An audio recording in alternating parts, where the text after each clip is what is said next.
Au Rubik's Cube, ils s'appellent entre eux les cubeurs. Ils aiment les casse-têtes quand beaucoup d'adolescents de leur âge jouent à la console. 10 secondes suffisent au plus rapide pour remettre en place toutes les facettes. Certains le pratiquent à une main et les plus zélés parviennent même à reconstituer les yeux bandés. L'un des prétendants au titre de champion de France, qui se déroulait aujourd'hui à Paris, est essonien. Sa technique comporte 90 séquences, certaines pouvant compter 16 mouvements différents en actionnant 4 pièces en même temps. Quand il joue, le reste du monde n'existe plus. Quand on s'entraîne, on ne peut pas regarder autour de soi et ce que je fais, c'est que je regarde jamais le chronomètre. Je reste concentré sur mon queue du début à la fin. Parce que sinon, on perd du temps. On perd 1 ou 2 secondes et à ce niveau, ça devient important.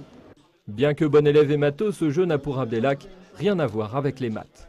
Vous faites un gâteau et dans un gâteau, il y a des réactions chimiques. Et pourtant, il ne faut pas forcément être chimiste pour faire des gâteaux. Avec le Rubik's Cube et les maths, c'est le même principe. Certains voient dans le Rubik's Cube une vraie petite philosophie de vie permettant d'affronter les difficultés avec rigueur. Après avoir connu le succès dans les années 80, il fait son grand retour auprès des adolescents.